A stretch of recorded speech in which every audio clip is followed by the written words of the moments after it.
What's going on, everybody? Hope you guys all having a good Tuesday. Joined by my boys, Mangone. We got Gary on the show. It's been a little while since I've been on a show with Gary, so excited to talk some basketball. We got 5 games. I know people in chat right now are talking about how crazy yesterday's slate was. And yeah, it absolutely was wild. Trey Mann gets ruled out, and it's the only game left on the slate. Very, very interesting. But hey, if you're playing March DFS, NBA DFS this late, you're about to play in April, it's the stuff you got to expect. So we got 5 games, waiting on some injury news. Excited to dive in and talk about it. But before I go to Gary, I look over at Mangone when he jumps in the Zoom, and I see that stash on him, and I just got to throw it to you, Mangone. You got to let the people know what's going on. Yeah, excited to be here. Maybe if I ship tonight, I'll be stuck with this stash for a while. But yeah, I just figured I'd do it for the day, do it for the show.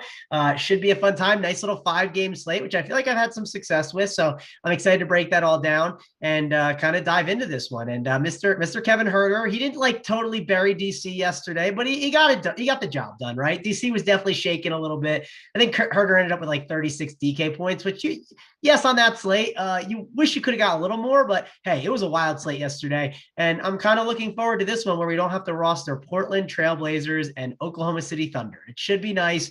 And the alternatives are like Dwight Howard and some other gross options, but I am actually looking forward to it. Yeah, no, it definitely should be a fun one. Yeah, yesterday, Kevin Huerter, he got the job done when he had 6 threes or something. Jakob Poeltl got the job done a little bit. DC's not on the show. I think tomorrow you're on with them, so you guys can talk about that for sure. But yeah, yesterday, crazy slate. Today should be a pretty fun one as well. Gary, I'll head over to you. How's your day going? What's your initial thoughts on this slate? Yeah, day's going pretty good. Just closed on a house. Oh, not closed on a house. Just bought a house over the weekend. Dealing with some of that the last couple days. I'm in that 888 tomorrow. Looking forward to shipping that so I can help pay for this house. And yeah, this slate is looking pretty good. I mean, I love like these little 5 to 7 gamers. We have a lot of big news we're waiting on, but I'm excited to dive in with you guys and we'll figure it out. Yeah, so you got 2 888 tickets tomorrow. Okay, Falix got like 5. Some members might have some. So tomorrow's going to be a big night. That's for sure. Big slate. Today, though, always good prize pools. And congrats again on that house. That's cool stuff. Hopefully you ship something tomorrow to help pay for that a little bit. We got people in chat. Jordan saying you're on double duty today. I was on the little double duty yesterday. If you guys don't tune into the bet show at 3:30 p.m. Eastern with Spread and Tyler, you're doing something wrong. 2 very knowledgeable guys. Take it more from a betting perspective. We have one of the DFS guys on it. And yeah, betting and DFS correlate. If you like the over in the game, teams are shorthanded. We go through all that stuff and you get a very good grasp on the slate. So Mangone is doing double duty. He also did the Up to Lock show yesterday. If you're not a member, you couldn't watch that. But if you were, Mangone, you did a good job on that. And you talked about when Bogdanovich was ruled in, Hunter was ruled out, late news hits, kind of how you were changing certain things too. So if you're not a member, head over to Run Pure Sports. Up to Lock show today, I believe, is a 4-man booth. Holden, JSU, BigT, Glock, I want to say, is a 4-man booth. So make sure you check that out. That's always fun. Mangone, you want to say anything about the Up to Lock show? I feel like you had something to say about something. No, I mean, yeah, it was good. I enjoyed it. Actually, the team that I talked about, I had the team that I ended up going Bogdanovich on, and then I had like the stack I talked about, Murray with like the Rockets stack was kind of the one I was looking at. I had no Jokic on that team, and on top of that, I only had 2 OKC and Portland guys, and that team actually made cash. So if only we could have had like a fire at the OKC game, or not the OKC, yeah, the OKC Portland game, that would have been great for me. But what can you do? It's still cashed. It was a good team, and hopefully we can figure out a nice little stack to get on tonight, because I think it's a good slate to do that. I think sometimes on these shorter slates, if you just cross off games completely and they absolutely dud, you just cancel out the pool really quickly instead of just trying to get a piece of every single game. Sometimes that's a big mistake that I think people make. And yesterday, I didn't have exposure to a lot of different games. I think I was exposed to like maybe 3 or 4 games on most of my teams, and it worked out pretty well. Yeah, absolutely. I think that's one thing we do a really good job about, is just crossing off full games, crossing off full teams. And today, expect no different when we go through the games. But before we get into it, let me look at chat. We got K-Fleek Burner. Mangone got me a 1% Huerter. George said Huerter was a fire play last night, Mangone. Uptown, congrats, Gary. Uptown, I appreciate it. Yeah, George, gonna get the plays of the day. Let's get the likes up early so you guys get them. Absolutely. Hit the like button, hit the subscribe button for us always. We appreciate it. Steve Anthony almost ready for Brewers baseball. I'm almost ready for some Brewers baseball too. But Gary, I know he's excited for the little Braves. Hey, Give us a very brief breakdown, Gary. Obviously, baseball guy, following all this offseason free agency stuff. Any teams that you really like what they've done? Any teams that you're shaking your head about a little bit? Any predictions for the season? Talk about it quick. I mean, obviously, I'm biased. I love what the Braves have done this offseason. We probably have the best bullpen in baseball. I'm confident in saying that. We got Kenley Jansen over to be the closer, Will Smith as the setup guy, and we got the beast Tyler Matzik. I mean, AJ Minter. I mean, I'm excited for our bullpen. I think our pitching staff's going a little underrated. I mean, we're going to get Soroka back here probably in June, mid-June, late July. And Spencer Strider is making. He's a young prospect that the Braves have groomed. He might actually make the opening day roster the way he's been pitching recently. So he's got a nice 99, 100-mile-an-hour fastball, mixes up with some off-speed stuff. So that's always good.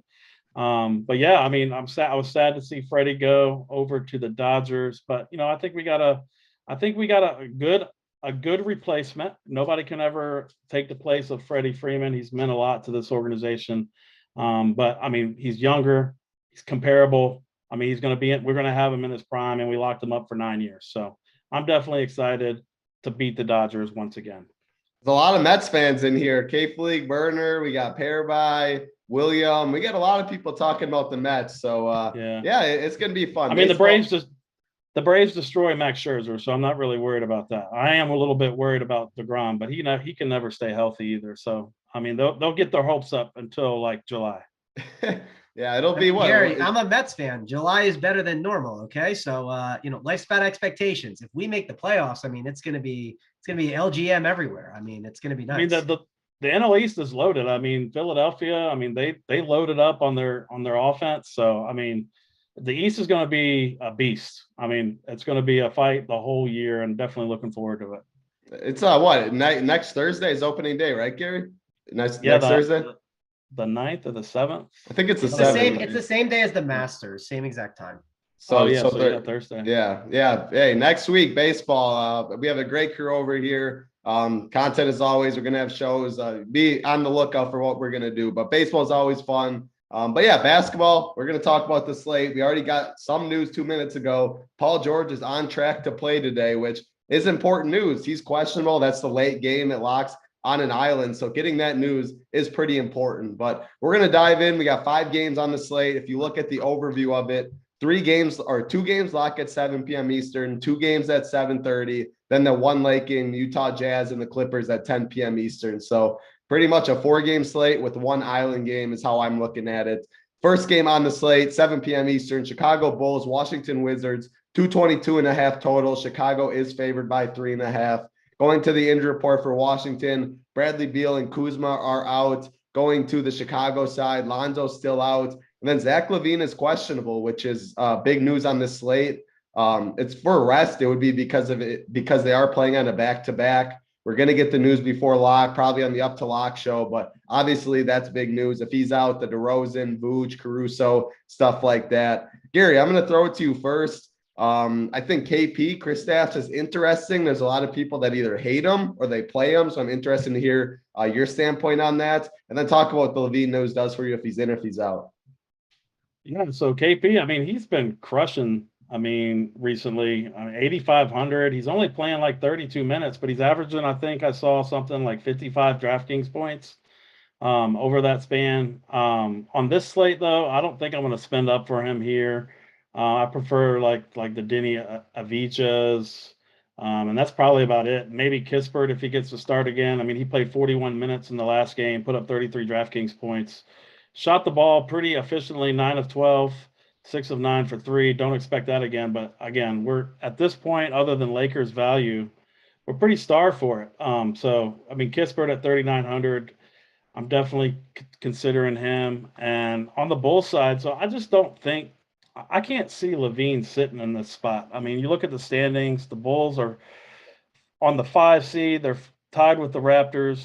I mean, basically they're tied in the 5 and the 6 seed, and, Cleveland's a game behind them. So they need to win every game possible right now. So I just can't see LaVine sitting here. But one thing I did notice with the Bulls, I mean, so we've been off the Bulls when every starter, when all their studs have been healthy, right? But all their prices are down now. You got DeMar DeRozan, 8,300, coming off a 55 bomb in the last game. This is a great matchup for him. But also, you got Vucevic. I mean, 8,000. I think I've seen that he's like 7,600 on FanDuel. I mean, this is probably the best center matchup on the slate. I definitely like me some Vooch in this spot, with or without Levine. But obviously, if Levine sits, I'm probably gonna at least have one of Vooch or DeMar. Yeah, that definitely makes sense. I mean, if you look at the prices on both sites, we like to compare them. They're better prices on FanDuel for sure. All the Bulls are. I think they'll be contrarian on DraftKings if you go to any of them. And obviously, any of them can get there. If Levine's out, the ownership's going to follow. But yeah, I mean, I expect them to play. If you look at, like you said, where they are in the standings, they need to win games. They can't just comfortably lose games. So back to back, I expect them to play. But again, we don't have to really guess about that. We'll get that news before. As far as, yeah, I mean, you talk about kind of the lack of value. That's why Denny at 5-1, Saturansky 4-1, like those guys are in consideration. I see K Fleet Burner talking about Gafford a little bit in chat, 3.4K. The problem is he's center eligible only. Center's a pretty good position today. I'll go to you, Mango, and I think that's interesting. Talk about Gafford. We don't have the best value. He's 3.4K. And then talk about the rest of this game. I mean, I think one of my struggles is like there's better center value plays, and like value is kind of a loose term. Like Dwight Howard, he's grading out better than him right now, but like some of these mid-tier guys are pretty interesting. Like Rudy Gobert at 7-3, if he happens to play, which maybe you get the news ahead of time, maybe you don't. Like Rudy Gobert at 7-3 would be kind of appealing here. Also, Andre Drummond at 5.5K definitely can get the job done in the old revenge game against the Pistons. You also got on the opposite side Marvin Bagley, who you can put at the center position if you'd like to, also at the power forward spot. So there are other guys that you can go to at the center position if you like, and also Joel Embiid, of course, who's like an absolute stud. But overall, I think Vucevic is in play.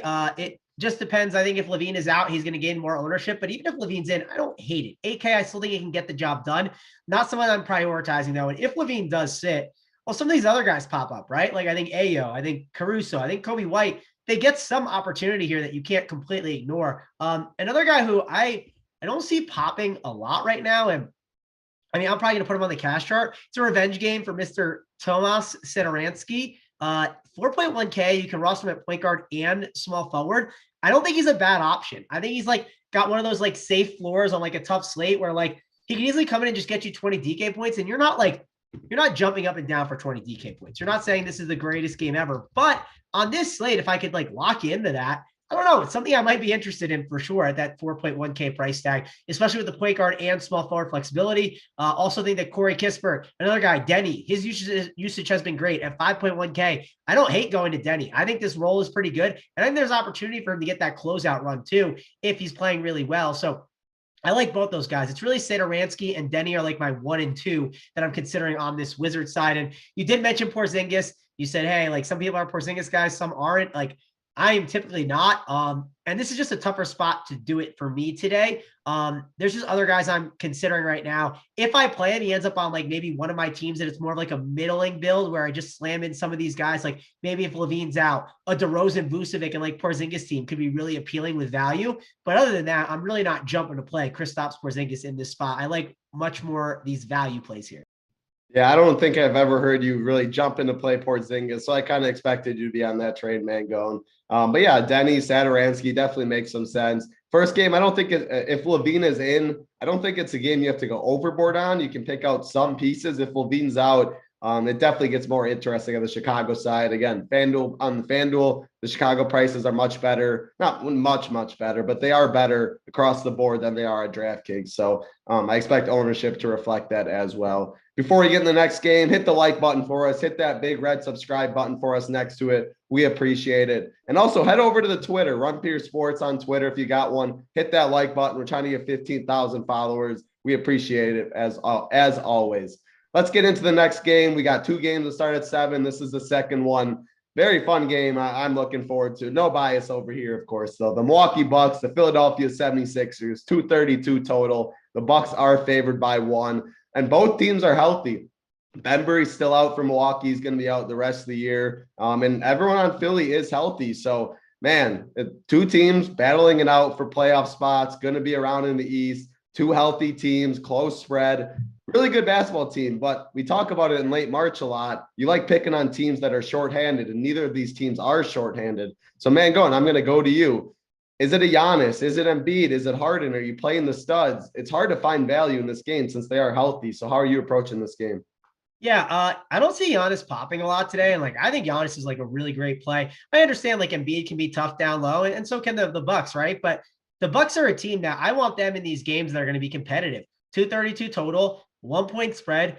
I really like this spot for Giannis. I think you can see him carry the load here. And I'm definitely going to be on him in DFS. I like the idea of being on Embiid, but being on both together would be fun, but it's hard to make it work, especially, again, talking about how these center values are really good. So that's something I'm going to think about when I'm kind of rostering my like players tonight. Embiid's also 11-3, while Harden is 10-2. And also the Bucks, they definitely give up the three ball a bit, where James Harden definitely could have a really big game and someone that I would consider. So for me, I'm currently ranking them Giannis 1.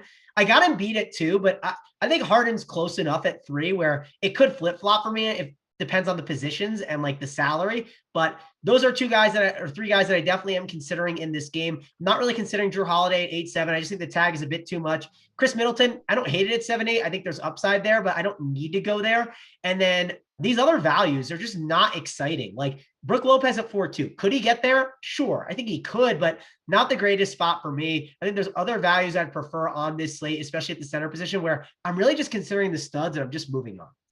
I'm the same way as you. Like Brook Lopez, I mean, like, again, it comes back to just center eligible. Are you really going to waste a spot or use a spot on Brook Lopez where you know his minutes are capped, so his ceiling is capped? And on a slate like this, especially when you play a center, you really want that fire emoji next to it.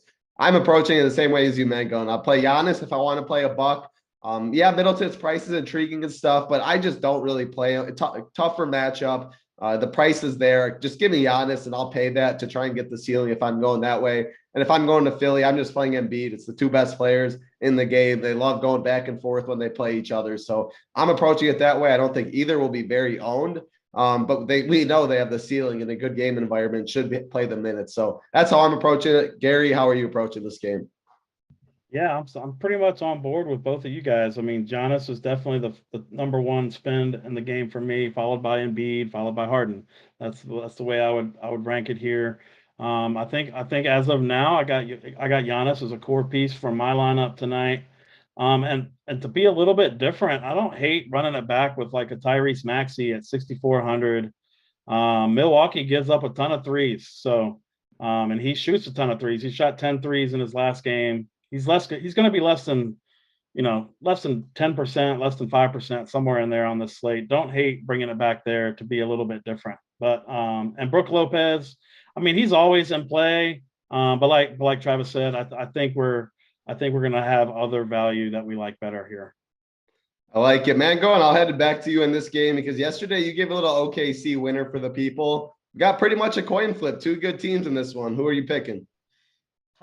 My lean is the Sixers, just because I haven't believed in this Bucks defense lately. Like, it's been pretty bad. I do think they'll turn it on in the postseason. But like, I don't know. It seems like they're sleepwalking a little bit on defense, where if Harden and Embiid are able to get whatever they want, like, I could certainly see it going well there. It's not like a strong lean for me, but it's definitely like the side I would lean if I have to pick one. Makes sense. Gary, I'll go to you. Same question. Premier matchup on the night. Who do you got? All right. I like the Bucks here to win. I think they're going to get it done. I mean, they're both vying for the 1 seed. I think the Bucks want to get that 1 seed here, so definitely on the Bucks here.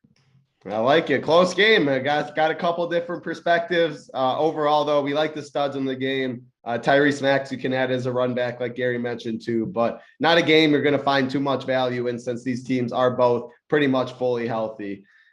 Let's see what we got. 3 games left, 300 watching, 117 likes. I'm gonna say 200. It's gonna be easy. I know people are still gonna file in. 200, that was a solid number. You can get the plays of the day from us. We want to give them out to you. So hit that like button for us. Hit that big red subscribe button. We always appreciate it. Let's get into the next game. Los Angeles Lakers, Dallas Mavericks, 219 total. Dallas is favored by 12. Going to the Lakers, Anthony Davis, doubtful. LeBron, doubtful. Obviously, we're going to be looking at some Lakers on this slate. As far as Dallas, Trey Burke, Sterling Brown out, Hardaway still out, Theo Pinson out. Yeah, I mean, without LeBron, without Anthony Davis, people are talking about Carmelo. People are talking about Dwight Howard. There's Gabriel. If you go to the Dallas side, I don't think it's as interesting, but I mean, there's still pieces. Obviously, Luka, 11.4. He's one of the best spend-ups. Anyone against the Lakers can crush. Is this game going to stay healthy? Is he going to get the full run? Is a question. Then I think you can look at pieces like a Dorian Finney-Smith or Maxi Kleber if you want. But Gary, I'm going to go to you. I think there's a lot of pieces in this game you can go to. Talk about how you're approaching it. Yeah, so I run optimals throughout the day, just to see where lineups are landing, and I'm seeing a lot of Mavs in the optimal lineup. I'm seeing Luka, I'm seeing DFS, and I'm seeing Reggie Bullock. So that's never a good sign for me. I'm normally not a DFS guy as far as playing him in my lineups, and I don't think I'm going to go there today. And for two, I don't know if Luka is popping hard. I mean, his projection is significantly higher than the other studs on the slate, which I get why. I mean, it's the Lakers, but I just don't see how this game stays close, and I don't see how Luka gets that last fourth quarter run here. I'm going to be off Luka here, and on the only guy for Dallas that I would have interest in would be Jalen Brunson. He's 5,900. He's playing 30 minutes. He's getting great usage. His price has come down significantly. I mean, he was 7,100 2 games ago. I just like the price tag on him there. Just a little, I'm seeing a little bit of ownership on him, but definitely only Jalen Brunson for me on the Dallas side. And for the Lakers, I hate playing Westbrook, and I'm not going to play him tonight. I can see a lot of people going to him because, that's just what everybody does. They just jam in Russell Westbrook whenever the other two are out. I can't do it at the $8,800 price tag. I'd rather play Giannis, Embiid's. I'd rather play the Vucevic's, the DeMars if I can, over those guys. And Carmelo Anthony is definitely in play for me. He's 4,600. He's projecting really well. But I think my favorite Laker is going to be Malik Monk. He's just, he time and time again in this situation, he just comes through for us. He's too cheap in this spot. Also in consideration are Wenyen Gabriel, not really a Wenyen Gabriel guy, but again, we don't have value on this slate. And Dwight Howard should get the start at 3,800. So he's definitely in play, but nobody else for me on the Lakers. Yeah, there's a lot of good plays in this game that you can make a case for. This is where a lot of people will come for value. I'm with you with Westbrook, man. I'm just not going there in tournaments. Like I would refuse to play him at this point. And then at least the prices are high enough at 8.8 on DK. I think 8.1 FanDuel, where you don't just have to jam him in if he was like 6.5. I love the Monk call. I'm a big Malik Monk guy always. He's just a hooper. He can fill it up. The ceiling. If this game's close, I think a lot of it would have to do with Malik Monk making shots. Same could be said about Carmelo and stuff. Mangone, I think both sides have some interesting pieces. Talk about which one's your favorite, which one's you're fading, etc. Yeah, definitely an interesting game. Luka's fine. I think that the reason why Luka is popping more than Embiid and Giannis right now is because point guard is not great today. As we go through this slate, I don't think you're going to have a lot of point guards that you like. Just think through, as you're watching the show as a viewer, what point guard are you actually excited to roster? I'd be curious to hear you guys put in the chat, guys, you actually have confidence in at point guard today. There's just not a lot. And that's why I think Luka's gaining a lot of ownership. And if Luka is going to gain that ownership, and let's say I decide to fade him, well, someone's going to put up fantasy points. So then leveraging with Jalen Brunson or Spencer Dinwiddie or Reggie Bullock or Dorian Finney-Smith, because if Bullock or a Dorian Finney-Smith pop off for a big game, it's likely through the 3 ball. And if it's through the 3 ball, well, then the Lakers are having trouble catching up and they're pulling away. And that's creating a gap between the players. So those are routes where I think you can make that work. And I'm not saying I'm fading Luka for sure. I'm playing 2 teams. I don't know exactly what I'm doing with him yet, but I kind of was thinking, yeah, I kind of don't want to play Luka today, but then I looked at the rest of the point guards and it's just not pretty. It's pretty ugly down there. So yeah, I don't know exactly what to do there with the spot. I do think that Russell Westbrook is not going to gain a lot of ownership today. I think everyone's just going to slam into a Luka instead of a Westbrook. Maybe I end up being wrong on that and some value opens up, but I just don't see people paying that 8.8 tag for Luka, especially if Levine gets out. If Levine gets ruled out, then you're definitely going to see everyone gravitate towards those Bulls, including myself. I'm going to like them a lot. Wayne Gabriel at 4K is definitely a value play that I like. I also like Dwight Howard at 3.8. Those are two value plays I'll mix in throughout my lineups. And then Carmelo Anthony at 4.6. I won't sleep on him because he is willing to chuck. And this might be the last time around for Melo. I don't know if he's another year in him. So I think he's going to be willing to chuck the ball. And he's someone that has the ceiling to get a really big game. I looked up the game logs before. I think I closed out the tab, but on the bet show I was talking about it. Like Melo without LeBron has either get you 20 fantasy points or 40. And 20 won't like destroy you at 4.6, but that 40 is really nice. So overall, I think that Gabriel, Howard are two of the better value plays. I think Carmelo Anthony is another good one. And then I'm leaning going Jalen Brunson and like Dorian Finney-Smith more than Luka right now. Yeah, that definitely makes sense. There's a lot of different ways you can go in this game. If you play Luka, you're going to get on a. I think he is the most popular spend up, like you said, at Luka. That is. So if you don't play him, you go some of the cheaper ones. You already get on a different build. And yeah, this game can go a lot of ways. I see someone, Josh in chat said Monk might not start. Yeah, he really might not start. There's a lot of ways this Lakers team can go. I wouldn't be surprised if they go like Stanley Johnson, Gabriel, a Reeves or something, Howard. Like they can go a lot of ways. I still don't. If Monk doesn't start, I still don't think he's out of play by any means. He's gonna, whether he starts or he comes off the bench, he's gonna come in and he's gonna be chucking, and that's what you want with fantasy points. If he gets hot, he'll play more minutes. Same thing with Carmelo. So yeah, it's interesting. If you play Luka, you want the game to stay close. I'd probably run some Lakers back on the other side. That's how I'd approach it on this 5-game slate. Hey, it's about time to get into one of our favorite segments, the Members Never Win segment. And first, we got Chris Myers in chat. He said earlier, back-to-back took down the $5 single entry for $750 last night. So it's not even on the Members Never Win. I don't know if you put that in the Members Never Win in Discord. Saw it in chat, though. Congrats to you, Chris Myers. $5 into 750 is good stuff for sure. We also got D Jones MB. He won $2,000 in F1. M Carter 2388 won $6,000 in NBA. Jay Gendry won $6,700 in college basketball. Our man Big T $146,000 in PGA, and then Birdie Monster $220,000 in PGA. Congrats to all of you. 146K. Small dollar amounts into big ones. It's really cool to see. And there's a lot more screenshots than that. If you go in all the other chats, whether it's golf, whether it's tennis, I'm in the tennis streets grinding right now today, and that's been very fun. F1, new sport, we already smashing it. So if you're not a member, head over to Run Pure Sports, check it out. Yes, I'm glad Simon got us the premium goat out of YouTube chat. That man was spamming a little too hard there, but appreciate everyone for hitting the like button, hitting the subscribe button, hanging out with us all the time. It's really cool to see the Members Never Win segment.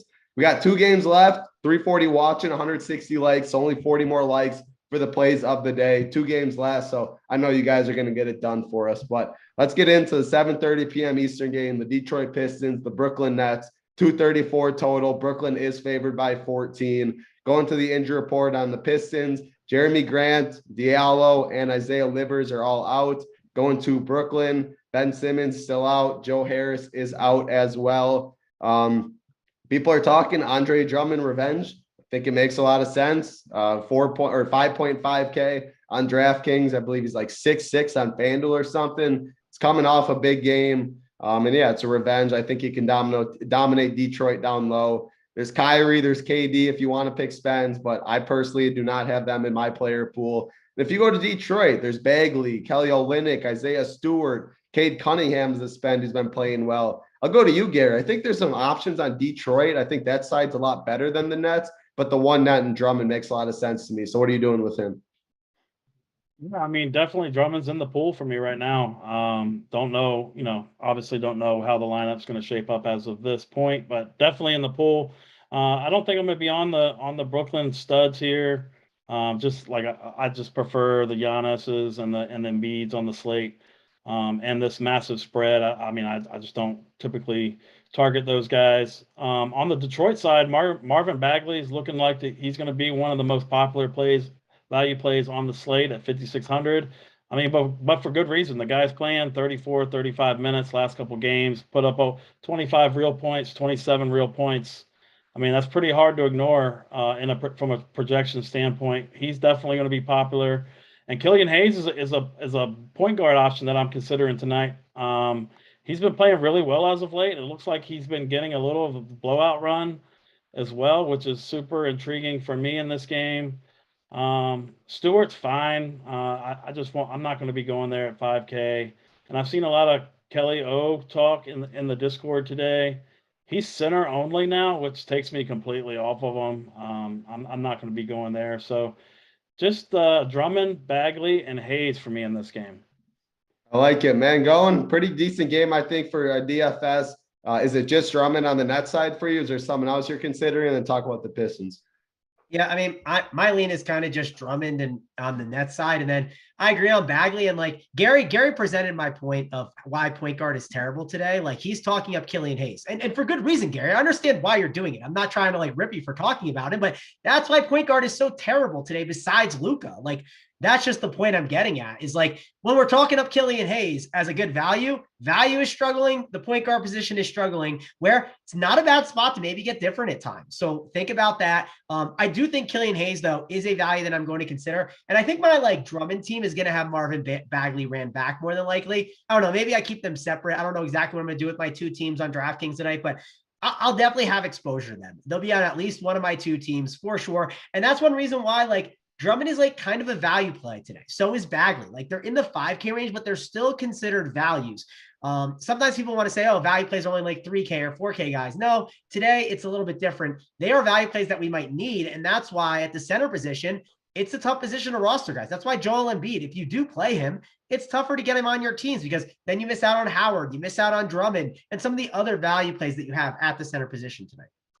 Yep, absolutely. So how many, like what, 3 max Detroit Pistons would you say, man, going on a slate like this?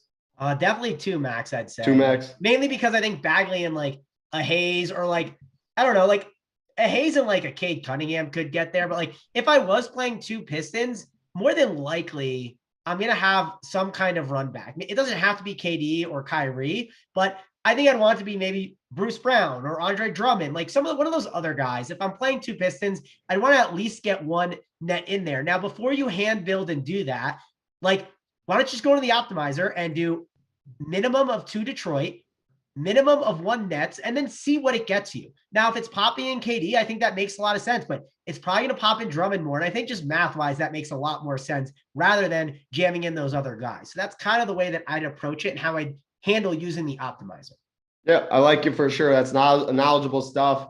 If you're with Run Pure Sports, we have a partnership with SaberSim. You can build teams, exclude people, see what's the optimal's picking out, what you like, what you don't, and it makes it a lot easier. So good stuff there, man. Going. We got 1 game left, and I'm not sure how much interest we'll have on it. Paul George was questionable. He's now on track to play, which is big news in this game. Before we get into it, though, hit the like button for us. 369 watching. I only asked for 200 likes. We need 18 more for the plays of the day. Only 5 games, so the show's going by quicker than usual. So don't wait on the like button. Hit the like. Hit that big red subscribe button so you guys can get the plays of the day. We appreciate it for sure. Last game on the slate, though, 10 p.m. Eastern, so it's 2.5 hours after all the other ones lock. The Utah Jazz, the Los Angeles Clippers, 217.5 total. Utah is favored by 1.5. For the Clippers, Norman Powell is still out, but Paul George is on track to play, which is very big news, obviously. As far as Utah, they also have a lot of news. Whiteside's out, Azubuike's out. Gobert, Bogdanovic, and Daniel House are all questionable.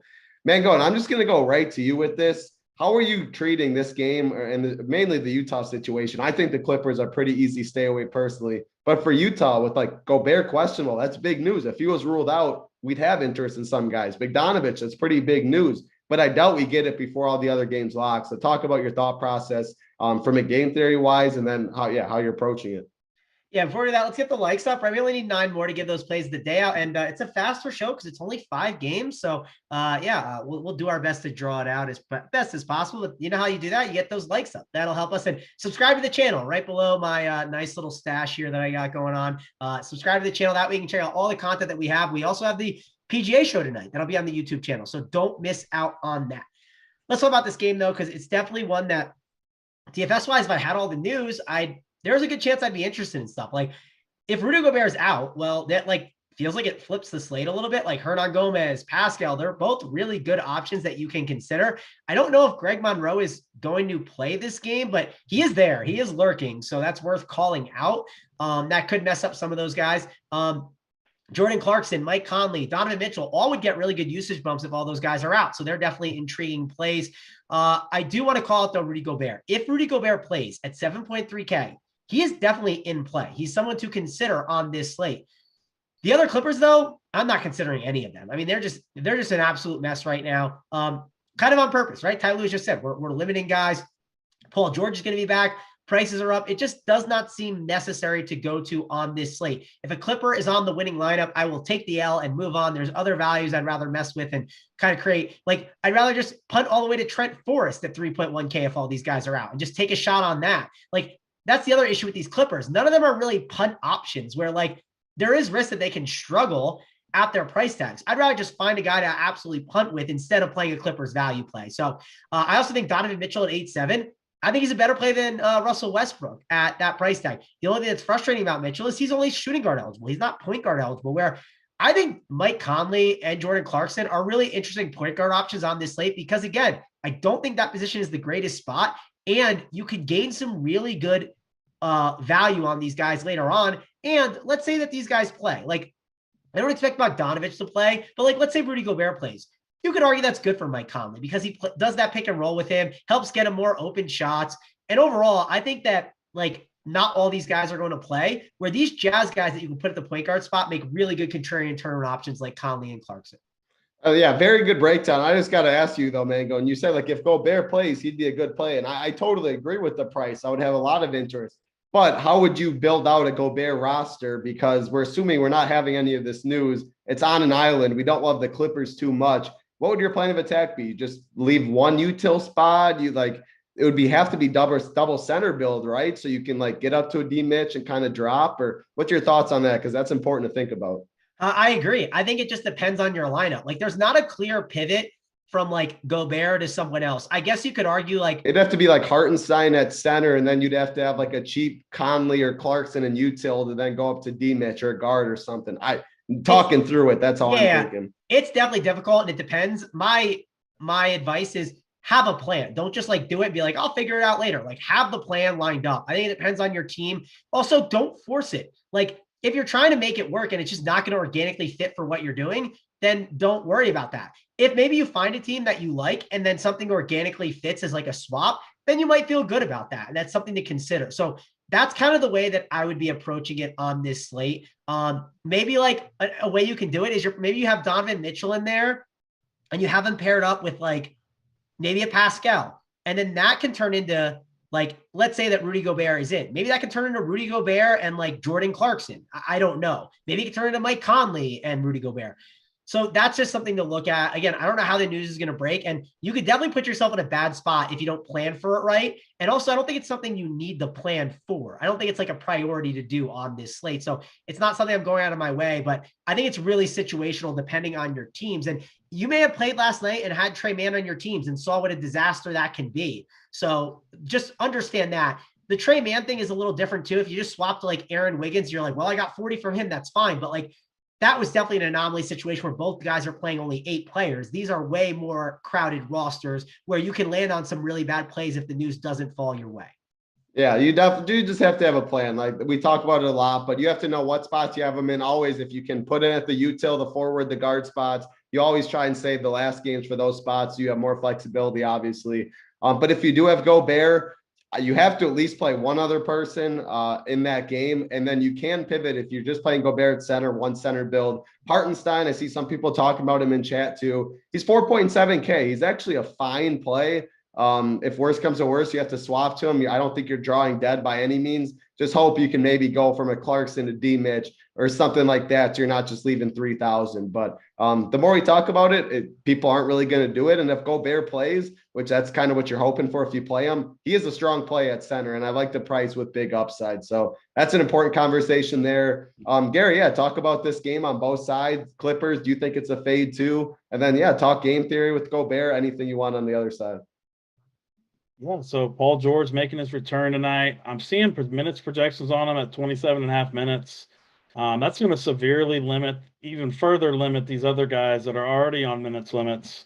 So definitely have no interest there. Like y'all already mentioned, Hartenstein was the only guy I had written down from this team. Don't think I'm going to go there though. Like I said, I only play one lineup. And with tonight, like we have 2 7 o'clock games, 2 7:30 games, and that standalone game. I think I'm gonna make the decision early just to fade this game entirely in my one lineup, whether that's good or bad and different. I don't want to deal with it. And I prefer, I mean, Donovan Mitchell's obviously a good play at 8,700. But I think I prefer Vucevic, at a similar price point in an earlier game. I prefer the Embiids of the world. I get all the game theory stuff, but I'm just not going to deal with it tonight. But on the Utah side, the guys I would have interest in it'd really only be Donovan Mitchell for me. I mean, the Mike Conley thing is interesting, but if all these guys are out or back end, then that's going to limit his upside a little bit. But yeah, for my one lineup tonight, I'm just staying away from this game. Yep, definitely makes sense. I think we talked about crossing games off, making it a 4-game slate, not having to worry about it in the news. You can shut your computer off at 7:30. I think makes a lot of sense. We have good options early. So yeah. Tyler, one thing I'm doing with this game on FanDuel, I'm playing in that $4 on FanDuel. I'm playing 75 teams. Like something I'm going to do is like, I'm going out. So like, I don't really want to deal with this. And like, how much swapping do I need to deal with like with this game when it comes to for like multiple lineups? I'm just going to kick this game off, except I'm going to keep Donovan Mitchell in there. I'll keep Conley and I'll keep Clarkson. And this is on FanDuel specifically. One, because the guard position is not great. And two, I think that this position in general, these guys in general, they're good plays, even if these guys are in. They can get there. What I might do is make sure they're like separate from each other too. Maybe I'll keep them all away from each other, maybe a max of 2 as a group on SaberSim. And the reason why I'm talking about that is because I don't want to have all these guys together, because if these guys are in, then it can mess stuff up. And I think that's like a fine way to approach it, where I don't think I'm killing myself. You could argue, yeah, is there some like EV that I'm messing up with not being able to make those swaps that could fall my way? Sure, but I don't know which way they're going to fall. I can also put Rudy Gobert in there, and then he gets ruled out. And what am I swapping to at my center position on FanDuel? Like, am I swapping to like Zubac? Like it just sounds like a bad idea, where I'm just only going to keep those guys in the pool. And I might even limit them too. Like if I'm getting like 60% on one of them, I might move it down to like 20% or so, or even just maybe I'll just kick them out of the pool completely if I like some of the other options. So that's something that I'm doing MME wise to kind of handle the volatility of this news. Yeah, I mean, I think that totally makes sense. Even if you were going out, but because you are specific, like the Utah Jazz, like the Conley, the D-Mitch and stuff, if you plan for them in, they're still fine plays, I think, and they can still get there. You just have higher upside if the other guys are ruled out. Whereas Gobert, especially on FanDuel, I mean, I just can't really do it. Like at first, I put him on the cash chart on FanDuel. I think I took him off. Otherwise, I'm probably gonna, just because you just don't have any other option to go to really. Whereas at least DraftKings, you can put him at util, or the Hartenstein's a little better play over there, and I think it makes more sense. So it's always good. We talk about it a lot on this show. Having a plan, talking game theory, stuff like that is important and something you should look at when building lineups, especially because it's late March, early April. NBA DFS is definitely crazy. Yep, Sato is starting. Someone mentioned Kuzma out today, unlikely for Tuesday. So yep, or unlikely for Wednesday. News is starting to come in. The Up to Lock show, when Levine hits and other stuff, they're going to break it down. JSU, Holden, BigT, Glock. So make sure you check that out. But that was all 5 games, 218 likes. You guys already smashed it. We appreciate it for sure. Hit that like button, hit that subscribe button for us if you haven't already. We appreciate it. But hey, I say it's time for the plays of the day. Gary, the Braves homer play of the day. Who do you got for us? I'm going to give out a little low-owned play at the point guard position. I think Tyrese Maxey goes for 40 tonight. Tyrese Maxey goes for 40. Man of very few words. He just hits it, going for 40. That's how you do it. And you said Giannis is your favorite stud too. He's my favorite tournament spend, so I think that makes a lot of sense in a game like that. And you'll definitely be different. So Tyrese Maxey, the Braves homer play of the day. I'm going to go to myself, and I was struggling with it, but I really like a lot of the things Mangone said. Point guard position absolutely is not good. I don't love the play. Like, it's Mike Conley is the SL play of the day. It's not like I love Mike Conley as a player. Probably the first time, probably the last time he'll ever be the play of the day. But he has hidden upside if some Bogdanovich, if Gobert and stuff are out. I think the point guard position is bad. Like Mangone said, I said Giannis is my favorite tournament spend, which probably means I won't have Luka, and everything just adds up. And I'm not going to say Giannis is the SO play of the day. So I think it all makes sense. And Mike Conley at 5.9K or 5.7K, excuse me, has some hidden upside or if the news breaks the wrong way, still going to get about 30 minutes starting point guard if it doesn't. So Mike Conley, the SO play of the day. Mangone, Sweet Travis play of the day. Give us a little Kayvon Herter action on Tuesday. Yeah, I'm going back to a guy that, I played him. I think I did it on Sunday was my play of the day. I like the old revenge narratives. Give me Andre Drummond. He's not getting a lot of ownership right now, which it surprises me a little bit, but I just think it's because we're lacking so much value right now. And with this lacking value, I think other people are going to like Dwight Howard instead, where I think Andre Drummond, he's not going to be this guy that's like 10% on the slate, but I don't think he's going to be like above 50 or anything. He's going to be in like that 20 to 30 range. And I think he is a guy that's considered a value play today, and other people wouldn't consider it at 5.5K. I love his floor and upside. I don't think he's going to get 15 fantasy points. He's going to get between 20 and like 28 minutes. And hey, if they're blowing him out, why not leave Andre Drummond out there to swag on them a little bit? He did the Tyreek Hill peace out sign the other day. He's feeling himself. So hopefully he's feeling himself tonight and goes for a big game.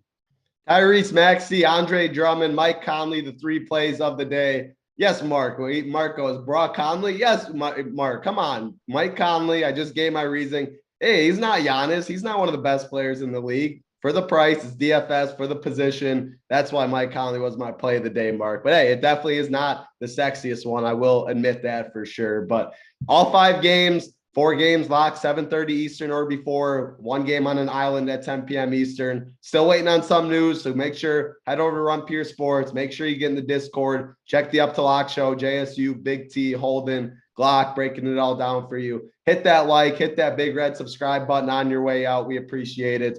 Make sure we'll see all you guys in Discord. If you have questions, head over to the NBA channel. You can ask them. We're always in there. Good luck tonight. Hopefully you guys see the Run Pure Sports logos at the top. Have a great day. We'll be back tomorrow as always, same time. For Gary, Mangone, Simon Behind the Sticks, I'm Titletown. Good luck, everybody.